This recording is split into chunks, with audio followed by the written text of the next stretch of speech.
welcome to the Critical Focus channel and today's episode of a deck for every season. And it is now time for Harrowdeep. So, I am gonna go with a Nemesis deck as per usual in this series. Somewhere down the line I might do a championship deck, but I think I'll finish off the series with Nemesis and then I'll go do something else. So, we are in Harrowdeep and I'm gonna go with the Exiled Dead, so I have a pretty clear idea of how I want to build them, and I am gonna go with the Beastbound Assault for this one, but as always we'll check the infection searches first and then we'll fill up the blanks with stuff from the Beastbound Assault, and then maybe we'll do some tweaking at the end. So let's get going. Before we get going, as always, make sure to like the video, hit that bell button, subscribe if you haven't already, and leave a comment on your thoughts on the warband and the deck build here specifically. So let's get cracking. First up we have alternating strikes. It's when you do two attacks in the same activation. It's pretty easy to pull off, and I think it's a surefire inclusion in this warband. The dance dynamic that leader can do may pull off much more than two attacks in a single round, and you can do it with Regulus and Markov as well, right? So it's pretty easy card to score. Then we have Appalling End, which is scored when you kill someone with a minion, which you will want to be doing with this warband. You can surely kill someone with Regulus, Coil, and really any one of the minions, either inspired or unbound, as it were. So it should probably be included as well. Direct Strike is tempting. It's 3 damage in a single attack. There are fighters to pull it off, but in a Nemesis form we don't have a lot of +1 damage cards and stuff like that, so might leave it out for now, depending on what we can find in the Beastbound Assault to fill out the blanks here. Then we have Dread Puppetry, which is scored when you give Regulus specifically a race counter. I think I won't include that. It's bit too specific, and if Markov dies, it's pretty tricky to pull it off, right? So let's check the end phases. The dynamic chain is each surviving friendly conductive fighter is adjacent to one or more other friendly conductive fighters. This seems tempting, but you also have to remember that the leader is also conductive, so he has to stay close to the other guys, and that's probably not something that you will want to be doing, because all of these fighters needs to be in a single group, so you can't have the leader with one single conductive fighter way back and then the other ones forward in a clump. You have to have all of your surviving conductive fighters in a single group. So I think it's a tall order for just one glory. Forbidden Lore is scored in an end phase if each surviving friendly fighter has one or more charge tokens and or move tokens. It's pretty easy to do, right, with the dance dynamic. Remember that when you raise someone, they don't come back with a move token. So then we have Force Dynamic, which is scored in an end phase if one or more friendly fighters each have 2 or more move tokens. That's also really easy to do, so let's take that one. Meat Locker is extremely hard. Each surviving enemy fighter needs to be in enemy territory, and each surviving friendly minion is in enemy territory.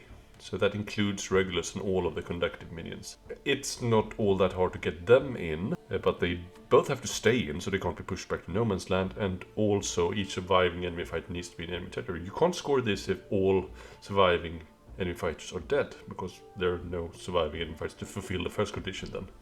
So I will not take this one, even though 3 glories were tempting. Mobile Resistors is dual. Each surviving friendly conductive fighter is adjacent to one or more friendly conductive fighters, and one or more of those fighters is on an objective token. Here we don't need to be in a single group. I think it's still a pretty tall order for 1 glory, so I'm gonna leave it out. Stench of Dynamism is scored in an end phase if your warband casts 3 or more spells in the preceding action phase. I think that's also a tall order. That's not really what you want to be focusing on, and the spells included here are, one of them is pretty dangerous because you will hurt yourself by casting it. Strict Tutor is when Markov has cast 1 or more spells in the preceding action phase. I think that's also something that we don't need to take. It's just 1 glory after all. The Dead Unbound is scored in an end phase if 1 or more surviving from the conductive minions are uninspired. That's probably very doable, right? Get killed with 1 of the minions and then bring them back with Dance Dynamic. Very, very easy. Do we have a third end phase? We do not, so let's go back to the searches and check here. The Beastbound Assault. We have 4 search spots to fill up here. Dogged Determination needs a vulnerable friendly fighter to be on an objective token not in your territory, and we start with 2 wounds on a lot of fighters. going through a lethal hex or getting pinged, it's probably very doable. Or we can score it by having 2 more friendly fights each on an objective token that's not in your territory, and 1 or more of the enemy fighters are out of action. I think that's very, very doable. Loyal Allies is also very strong. You score it if you have done an attack or defense roll which included 1 or more single assists or double assists, and 1 or more of those symbols was a success. And we have to note here that this attack itself does not need to be a success. We only need 1 of those symbols to be a success, so that's very easy. So we need 2 more spots here.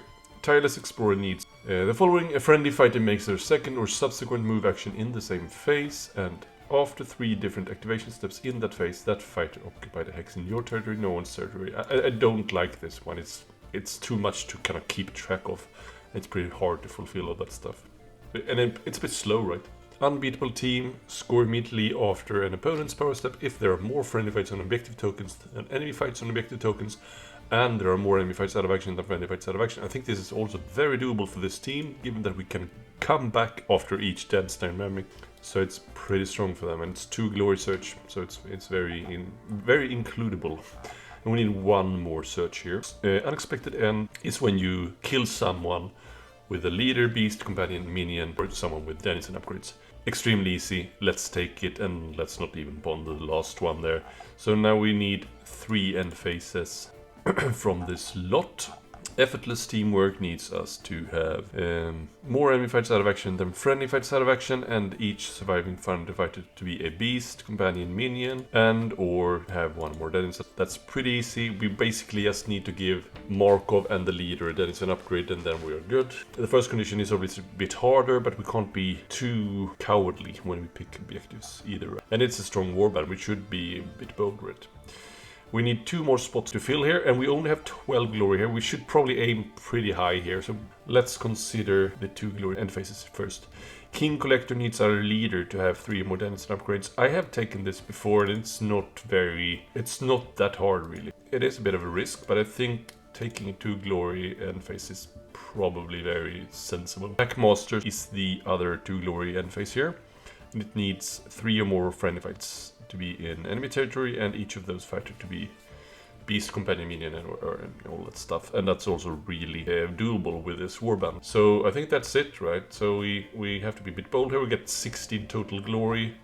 Given that we probably will bleed a lot of glory, we can't have a glory tally that's too low, right? We need to aim a bit higher.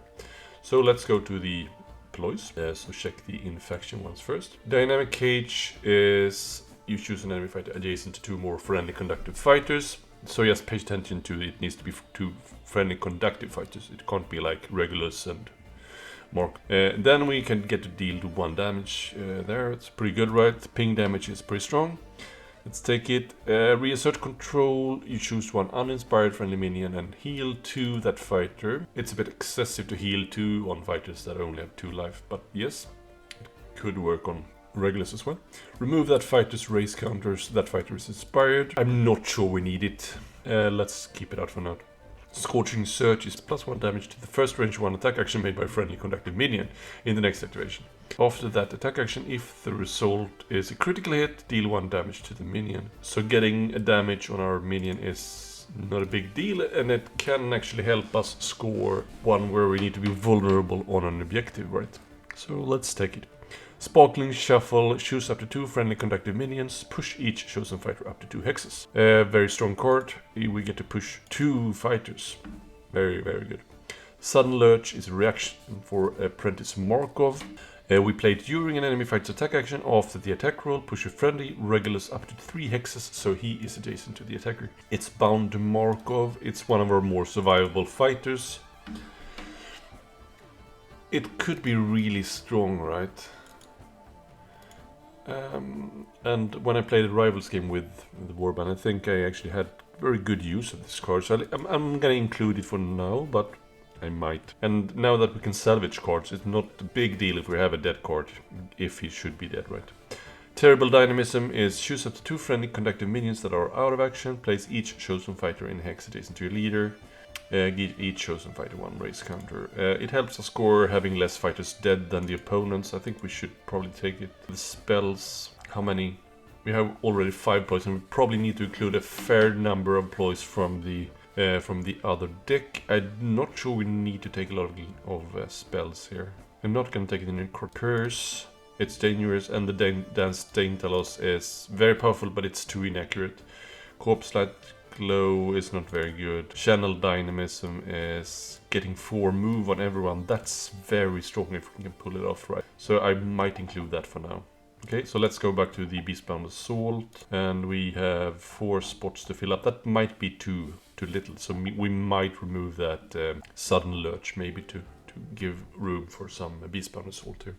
Blossoming Friendship, choose a friendly fighter with no tokens, you give that fighter 1 denizen upgrade from your hand. Then give the fighter 1 charge token. I don't think we need to be giving out free upgrades, we can probably just pay for them. It's very unnecessary. Defensive Formations, choose up to 2 friendly fights in your territory that are beasts, companion minions, or yeah, etc. Give each chosen fighter 1 guard token. We are not very survivable even with the guard token, so I'm not sure it's really useful. Friendly Swarm, heal each friendly fighter that's beast, blah blah blah. It could be pretty good, right? But also we are probably gonna be very one-hittable, so I'm not sure we're gonna have a lot of wound counters out. Yeah, actually not take it. Launch an attack, choose a friendly fighter with 1 or more upgrades, break one of the chosen fighter's upgrades. Then choose an enemy fighter within 4 hexes of the chosen friendly fighter, deal 1 damage to the chosen fighter. If you broke denizen card, stagger the chosen enemy fighter. It's also pretty fun ping damage. I might take it, but I'm gonna leave it out for now. Overly Protective, play this after a successful attack action that targeted a friendly blah blah blah. Draw 2 power cards. Extremely strong. Savage Thrice, choose an enemy fighter within 2 hexes of 1 or more blah blah blah. -1 dice, 2 minimum of 1 from attack actions made by the chosen fighter. It persists until the end of the round or until the chosen fighter's next attack action. So it's a very limited -1 dice. I don't think we need to take it. Unexpected Ally, choose a friendly fighter. The chosen fighter is considered to have 1 additional supporting fighter when making a range 1 or range 2. It persists until the chosen fighter makes a successful range 1. So it can actually stay and it can help us score loyal allies. I think it's pretty good. Vicious Critters, it's a domain. Range 1 attack actions other than scything attacks made by all those things. Have Grievous 1. That's pretty strong if we can pull a lot of attacks at the same time. I think this needs to be included for this warband. Let's check. We need 1 more gambit also, yes. Well trained, choose a friendly, blah blah blah. Push the chosen fighter up to 2 axes. Pushes are immensely strong. Last we have Winds of Wrath. While 1 or more, blah blah blah, is out of action, +1 dice. Persists until the end of the round or until another domain gambit is played. Does not work for scything. I mean, we get them back all the time, so we might not get a lot of mileage out of the card. I think it's a toss-up between this and the Regulus one, but I'm gonna stay with the Regulus one. Might be a stupid idea, so if you feel like taking this one instead, yes, go for it. So let's take a look at the upgrades for the warband itself. Convert Seal is +1 dice and +1 wound to Markov. It's a bound card, but it's very strong for him. I think we can probably afford to give him some strong stuff here. Even though we probably need some denizen upgrades here. We need to have at least 3 on the leader. So we shouldn't probably take too many upgrades here. Spell attack action seems excessive. Crackling Field, no. Dynamic Enhancer, +1 damage to friendly conducted minions while they are within 2 hexes. That's pretty good to put it like on Markov, and then all the minions that are conductive within 2 hexes of him have +1 damage. It's a pretty cool card. You have to really position yourself though to make use of it. I think it's maybe a bit too situational to see an inclusion here, given that we need to take a lot of denizen upgrades. Dynamic Stabilizer, when a friendly conducting minion within 2 hexes is dealt damage, reduce it by 1. It's also 2 hexes, and it needs to be on Daintalos or Markov. I mean, it's not really a big problem for most warbands to do 3 damage, so I can probably kill them anyway. Powered Command, reaction after an attack action that took a friendly conductive minion out of action. Place that fighter in a hex adjacent to the attacker, then give that fighter 1 race counter, then break this card. So it's 1 use only. It's bound to Daintalos. I don't think we need it really, we can get them back anyway. If it were like a persisting upgrade, sure. Prison of Grief, it gives us a spell reaction after an enemy fight's activation. If that fighter is within 3 hexes, you can stagger them. It's pretty interesting, right? Given that we have a lot of mileage out of stagger with this warband. Don't think it's really necessary enough to include. Spark of Life is an illusion, +1 move, +1 more defense to bound to minions. And no. Unfaltering Guard is for Regulus. When an adjacent enemy fighter makes an attack action, they cannot target a fighter other than this fighter. When this fighter is taken out of action, break this card. It's very situational, right? Unfeeling Fortitude is +1 wound for minions. Might include it just to give it to Regulus, basically. Probably wouldn't waste it on the other guy. Okay, so we only take 2 upgrades, which is a good thing, because we should probably focus on the Beastbound Assault ones here. So Amberbone Flute is a reaction after this fighter's activation. Give this fighter a charge token, then reveal cards, blah blah blah, until you reveal a Denizen upgrade, and then you add it to your hand. I'm not a fan of the charge token. You can obviously react. You can obviously react to a reaction that you will do a charge anyway, but I don't think it's necessary to include it. Countless Familiars is very good. When you give this to a fighter, give that fighter and one other friendly fighter within 2 axes 1 familiar counter, and then they will count as having a Denizen upgrade, or 1 additional Denizen upgrade. So that's very good to score that card, to have 3 Denizen upgrades on the leader. Deadly Swarm is also an attack action that's counts as a Denizen card, 1 range 2 hammers, and the damage is equal to the number of Denizen upgrades this fighter has. Leave it out for now, I think. Ever Hungry Fiend. Cannot give this to fighter in your territory. Do not break this card if this fighter is in your territory. You have to give it in no man's land or enemy territory, but if you go back to your territory, it won't be broken. When this fighter makes an attack action that targets an adjacent fighter, this fighter is considered to have 1 additional supporting fighter. That's pretty good, right? It helps us score loyal allies, and accuracy is always good. Helpful Little Finder. At the start of the action phase, give this fighter 1 upgrade from your hand, then draw 1 power card and break this card. I don't like the breaking, so I think I'll rather include the attack action than that one. Inspiring Mascot. You cannot give this to a leader or large fighter. At the end of the action phase, heal 1 this fighter, then push this fighter up to 1 hex. Might be a good card for like Markov or Regulus then. Kindred Affinity. At the start of the action phase, draw the top card of your power deck and reveal it. If that card is a Denizen upgrade, give that upgrade to this fighter. This card itself is not a Denizen upgrade, so let's leave it out for now. Stalking Terror is Denizen when another friendly fighter within 2 hexes of this fighter that is a blah blah blah makes a range 1 or 2. This fighter supports that fighter. So it's also good to score that loyal allies, and it's a Denizen card, so why not take it? Unsettling Follower. Enemy fighters within 1 hex of this fighter cannot hold objectives. It can be really annoying, right? And it's a Denizen card. Vicious Familiar. It's a Denizen card, and it has the reaction, which you use this during an adjacent enemy fight's attack action after the attack roll. If the attack roll contains 2 more attack dice, the attacking player must pick 1 attack dice from the attack roll. Ignore the result of that dice. It's good to put on leader. He's not very survivable with 1 shield, so it can maybe make the defense. Make the attack defendable, at least. If like an attacker has a hammer and a crit or whatever, and you're on 1 shield, it take away the hammer and you can at least hope for a crit, right? So there we have 9 upgrades, so we need to take 1 more of these. It's either that one or that one. I'm gonna take the Kindred Affinity, where we get to draw cards. At the start of the action phase, draw the top card of your power deck and reveal it. If that card is a Denizen upgrade, give that upgrade to this fighter without spending glory. Otherwise, add that card to your hand. So in either case, we get to draw cards, and that's always good to get through our deck to get those Denizen upgrades out. I think this looks pretty good, right? And it's a good mix of their own cards and Denizen cards. Obviously very heavy on the Denizen cards for the upgrades, but a good mix for the gambits. And also a very equal mix here for the objectives. 7 of the upgrades being from Beastbound Assault and 5. I think this is very close to the deck I played with one time. If I remember correctly, it worked really good. If you feel like trying it out, please go ahead.